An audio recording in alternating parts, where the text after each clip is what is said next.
Hi friends, welcome to our channel. Today special. இன்னைக்கு special என்னன்னா சேனைக்கிழங்கு வறுவல் பார்க்க போறோம். இது நான் ரெண்டு விதமா இன்னைக்கு நான் பண்ண போறேன். ஃபர்ஸ்ட் வந்து கிறிஸ்பியா நம்ம சிப்ஸ் ஸ்டைல்ல இருக்கும். செகண்ட் ஒன் தான் நம்ம கல்யாண வீட்ல சாப்பிடுற அந்த சாப்ஸ். எப்படின்னா கியூபா கொஞ்சம் கியூப் பெருசா போட்டு நம்ம மசாலா போட்டு நம்ம செய்யறது. எக்ஸாக்ட்லி நம்ம பன்னோட டேஸ்ட்ல இருக்கும். கல்யாண வீட்ல மோஸ்ட்லி வந்து இது சர்வ் பண்ணுவாங்க. இந்த ஃபர்ஸ்ட் மெத்தட் ப்ரிப்பரேஷனுக்கு ரொம்ப நேரம்லாம் ஆகாது. ஒரு 10 மினிட்ஸில் நம்ம ஈஸியாக செஞ்சு முடிச்சிடலாம். ஸோ இப்போ சேனைக்கிழங்குலேயே 2 டிஷ் எப்படி செய்கிறது நம்ம இப்போ பார்க்கலாம். வாங்க வீடியோக்குள்ளே போகலாம்.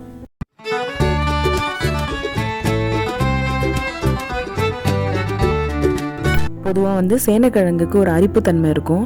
புது கிழங்காக இருக்குது அப்படின்னா நம்ம வெட்டும் போதே நம்ம கையெல்லாம் கொஞ்சம் நமைச்சலாக இருக்கும். ஸோ அப்போ நம்ம என்ன செய்யணும்னா கொஞ்சம் புளி தண்ணியில் போட்டு வேக வச்சுட்டு அதுக்கப்புறம் நம்ம யூஸ் பண்ணிக்கலாம்.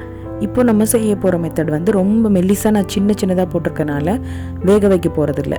அப்படியே வெட்டினதையே எடுத்து நான் டைரெக்டாக எண்ணெயில் போட்டு பொரிக்க போகிறேன். இன்கேஸ் உங்களோட கிழங்கு வந்து வெட்டும் போதே அந்த ஒரு நமைச்சல் இருந்தது அப்படின்னா நீங்கள் மஞ்சள் பொடியும் கொஞ்சம் புளி தண்ணியும் ஊற்றி ஒரு ஹாஃப் பாயில்டாக கொஞ்சம் வெந்த பிறகு அதுக்கப்புறம் எடுத்து வடிச்சிட்டு நீங்கள் எண்ணெயில் பொரிச்சிக்கோங்க. என்னோடது அந்த மாதிரியெல்லாம் இல்லை, பழைய கிழங்காக இருந்ததுனால நான் அப்படியே போட்டு இன்னும் நம்ம மெலிசாக போட்டிருக்கிறதுனால சீக்கிரமாகவே நல்லா கிறிஸ்பி ஆகிடுச்சு பாருங்கள். நல்லா கோல்டன் ப்ரௌன் வந்த பிறகு அதுக்கப்புறமாவே எடுங்க. இது பொரிக்கும் போது நல்லா ஹை ஃப்ளேமில் வச்சு எடுங்க, இல்லைன்னா கொஞ்சம் எண்ணெய் குடிக்கும். சப்போஸ் ஆயில் அதிகமாக இருக்குன்னு நினச்சிங்கன்னா நம்ம எடுத்து வைக்கிற பிளேட்டில் குக்கிங் டிஷ்யூஸ் இருக்குல்ல, அது போட்டுட்டு கொஞ்சம் எண்ணெய் எடுத்துட்டு அதுக்கப்புறமா நம்ம வந்து ப்ராசஸ் பண்ணலாம். இப்போ வந்து அடுப்பு பற்ற வைக்க தேவையில்லை, இல்லை பற்ற வச்சுட்டு லைட்டாக எண்ணெய் சூடானோன்னு ஆஃப் பண்ணிடுங்க. அதில் நம்ம மசால் பொடி ஃபஸ்ட் நான் சோம்பு பொடி போட்டிருக்கேன், அப்புறம் மஞ்சள் பொடி கொஞ்சம். ஸோ நமக்கு என்னென்ன தேவையான மசால் எது வேணாலும் போடலாம் அதில். அப்புறம் மிளகாத்தூள் கொஞ்சம், கரம் மசாலா வேணும்னாலும் கொஞ்சம் போட்டுக்கோங்க. முக்கியமான விஷயம் வந்து இந்த டைமில் அடுப்பை வந்து நீங்கள் கரெக்டாக வச்சுக்கோங்க.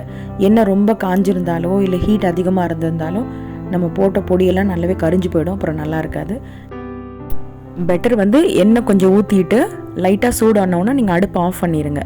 ஸோ அந்த சூட்லேயே நம்ம போடுற மசால் பொடியெல்லாம் ஜஸ்ட் ஒரு ஃப்ரை பண்ணிவிட்டு அதுக்கப்புறம் கிழங்கு போட்டுட்டு தேவையான அளவு இப்போ ஃபைனலாக உப்பு ஆட் பண்ணியிருக்கேன். இது நம்ம இரும்பு சட்டியில் பண்ணோன்னா இன்னும் நேராக நல்லாவே கிறிஸ்பாகும்.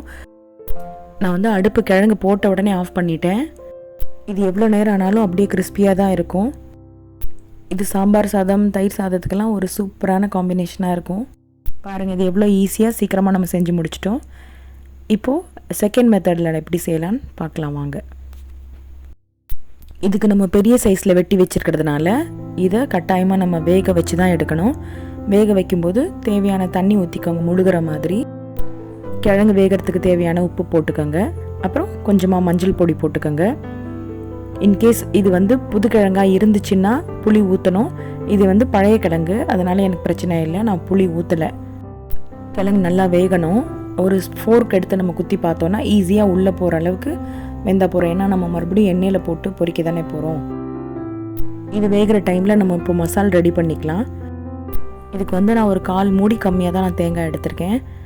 குட்டி குட்டியாக நான் வெட்டி வச்சுட்டேன். நீங்கள் திருவி போட்டாலும் போட்டுக்கோங்க. அதோட கொஞ்சம் போல் சோம்பு, ஒரு பட்டை, ரொம்ப அதிகமாக போட்டுடாதீங்க, அப்புறம் மசாலா ஸ்மெல் டாமினேட்டாக இருக்கும். முன்னாடியெல்லாம் மசாலா அரைக்கும் போது தேங்காய் கூட கசகசா வச்சாங்க.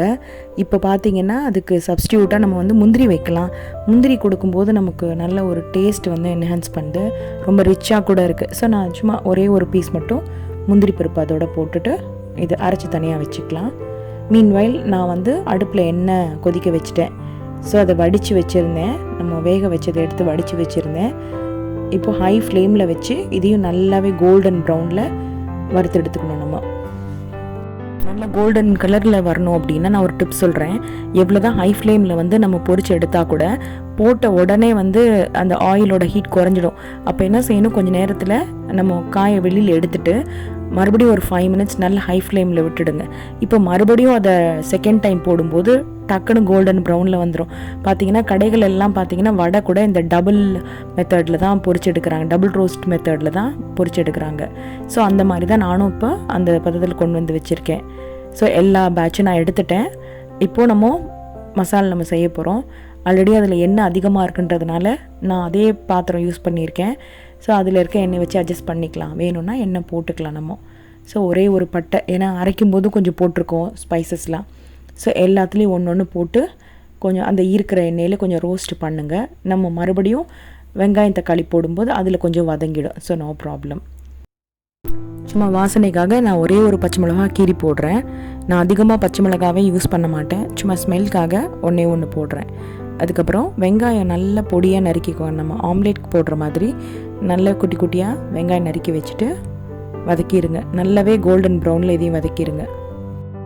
அப்போ தான் நம்ம கடைசியாக கிழங்கு எடுக்கும்போது தனித்தனியாக பீஸாக ஒன்று ஒன்றா வரும். வெங்காயம் பெருசாக போட்டுட்டிங்க அப்படின்னா வெங்காயமே முழுசாக தெரியும். இப்போ கொஞ்சமாக இஞ்சி பூண்டு பேஸ்ட் வந்து நான் நச்சு போட்டிருக்கேன். மிக்சிலையும் அரைச்சி கூட போடலாம். நான் ஜஸ்ட்டு கொஞ்சமாக செய்கிறதுனால நான் வந்து தட்டி போட்டிருக்கேன். இந்த மாதிரி இஞ்சி பூண்டு தட்டி போடும்போது ஈஸியாக வதங்கிடும், அடியில் ரொம்ப ஒட்டாது. மோஸ்ட்லி வந்து நம்ம பேஸ்ட்டாக போடும்போது அதிகமாக எண்ணெய் ஊற்றனமாக இருக்கும். இது தட்டி போட்டதுனால கொஞ்சம் 2 நிமிஷம் மூடி வச்சோன்னே எனக்கு நல்லாவே பச்சை வாசனை போயிட்டு ரெடி ஆகிடுச்சு. இப்போ கொஞ்சம் போல் கருவேப்பிலை போட்டுட்டு தக்காளி வந்து இதுக்கு ஒன்று போதும். ஏன்னா ரொம்ப கம்மியான குவான்டிட்டி தான் நான் போட்டிருக்கேனால ஒரு தக்காளி எடுத்திருக்கேன். ஸோ ரொம்ப புளிப்பு தேவைப்படாது இதுக்கு. இதுக்கு நம்ம அரைச்சி ஊற்றுறதுக்கு தந்த தேங்காய் இதுவும் ரெடி பண்ணி வச்சுட்டோம். இப்போ பொடி ஐட்டம்லாம் போட்டுடலாம். ஃபஸ்ட்டு மஞ்சள் பொடி கொஞ்சமாக போட்டுக்கோங்க, ஏன்னா கிழங்குலேயும் கொஞ்சம் மஞ்சள் போட்டிருக்கோம். ஸோ கொஞ்சமாக போட்டால் போதும். அப்புறம் காரத்துக்கு தேவையான மிளகாய் பொடி போடுங்க. நான் ஒரு 1/2 ஸ்பூன் போட்டிருக்கேன். மல்லிப்பொடி ஒரு 1/2 ஸ்பூன் போட்டுக்கோங்க. இப்போ நம்ம போட்டிருக்க பொடியெல்லாம் அந்த எண்ணெயோடு சேர்ந்து நல்ல ஒரு ஃப்ரை ஆச்சுன்னா நல்ல ஸ்மெல் நல்லாயிருக்கும். தக்காளி இருக்கிறதுனால அடி பிடிக்காது. இப்போ நம்ம அரைச்சி வச்சுருக்கிற தேங்காயோட மிக்ஸ் எடுத்து ஊற்றுவோம். ஆல்மோஸ்ட் நம்ம வேலை எல்லாமே முடிஞ்சிருச்சு. இனி வந்து இந்த தேங்காய் அரைச்சி ஊற்றுனது நல்ல கிரேவியாக ஒரு டெக்ஸ்சர் வரணும். அது வரைக்கும் நம்ம கவனமாக கிண்டி விட்டாலே போகிறோம். ஜஸ்ட் நான் மூடி வச்சுட்டு சிம்மில் வச்சுட்டு அப்பப்போ எடுத்து மட்டும் கிண்டி விடுங்க. ஸோ அடி பிடிக்காமல் பார்த்துக்கணும். ஏன்னா நம்ம முந்திரி பருப்பு போட்டிருக்கிறதுனால கொஞ்சம் பேஸ்ட் ஆகும். அப்பப்போ நீங்கள் லைட்டாக கிண்டி மட்டும் விட்டுடுங்க. ஓரளவுக்கு தண்ணி எல்லாமே சுண்டி இந்த அளவுக்கு ஒரு திக்கான கிரேவி கன்சிஸ்டன்சியில் வரணும். அப்போ தான் நம்ம கிழங்கு போடும்போது ஈஸியாக அது பவுடராக ஒரு மாதிரி ட்ரையாக நல்லா வரும். இதுதான் கரெக்டான பதம். இப்போ வந்து நம்ம பொரிச்சு வச்சுருந்த அந்த கிழங்கு எடுத்து உள்ளே போட்டுட்டு நல்லா மிக்ஸ் பண்ணி விட்டுடுங்க. சிம்லேயே இருக்கட்டும் அடுப்பு. இப்போ இந்த கிழங்கு பார்த்திங்கன்னா எக்ஸஸான ஈரமாகட்டும் இல்லை நம்ம போட்டிருக்க மசாலா எல்லாத்தையும் நல்லாவே அப்சர்வ் பண்ணிக்கும். கொஞ்சம் நேரம் ஆனதுன்னே பாருங்கள், இந்த மசாலா வந்து நல்லா ட்ரை ஆகிடும். ஈரம் பதமே கொஞ்சம் கூட இருக்காது. இந்த கன்சிஸ்டன்சி பார்த்திங்கன்னா நம்ம சப்பாத்தி நான் இதுக்கெல்லாம் வந்து தொட்டுக்க நல்லாயிருக்கும். பட் நம்ம செய்ய போகிறது வந்து இன்னும் கூட கொஞ்சம் ட்ரை ஆகணும். இப்போ கொஞ்சம் கருவேப்பிலையும் மல்லியும் போட்டுட்டு நான் லிட் போட்டு வச்சுட்டேன். சிம்லேயே ஒரு 5 மினிட்ஸ்க்கு அப்புறமா நான் எடுத்து பார்க்குறேன். பாருங்கள், ஃபுல்லாக எல்லாமே நல்லாவே ட்ரை ஆகிடுச்சு. போதும், இதுதான் நமக்கு தேவையான கன்சிஸ்டன்சி. இதுதான் வந்து எல்லார் வீட்டு கல்யாணத்துலேயும் மோஸ்ட்லி வந்து வைப்பாங்க. ஒரு உள்ளே பார்த்திங்கன்னா நல்லா சாஃப்டாக ரொம்ப ஃப்ளஃபியாக இருக்கும். கிட்டத்தட்ட நம்ம ப்ரெட்டு அந்த டேஸ்ட்லேயும் இருக்கும். நான்வெஜ்க்கு பதிலாக இது ஒரு நல்ல சப்ஸ்டியூட்டாக இருக்கும். குழந்தைங்களுக்கும் இந்த மாதிரி செஞ்சு கொடுக்கும்போது ரொம்ப விரும்பி சாப்பிடுவாங்க.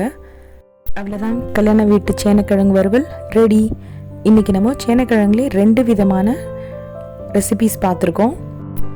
இதோட டீட்டெயில் இன்க்ரீடியன்ஸ் வந்து நான் டிஸ்கிரிப்ஷன் பாக்ஸில் கொடுக்குறேன். டவுட்டாக இருக்கவங்க அங்கே போய் செக் பண்ணிக்கோங்க. இந்த 2 ரெசிபியும் மறக்காமல் நீங்கள் வீட்டில் ட்ரை பண்ணி பாருங்கள். எப்படி வந்திருக்குன்னு எனக்கு கமெண்ட்ஸில் சொல்லுங்கள். ஒரே கிழங்குல கிறிஸ்பி அண்ட் டேஸ்டியாக ஒரு டிஷ்ஷும் சாஃப்ட் அண்ட் ஸ்பைஸியாக இன்னொரு டிஷ்ஷும் பண்ணியிருக்கோம். இந்த ரெசிபி உங்களுக்கு பிடிச்சிருந்ததுன்னா ஒரு லைக் பண்ணுங்கள்.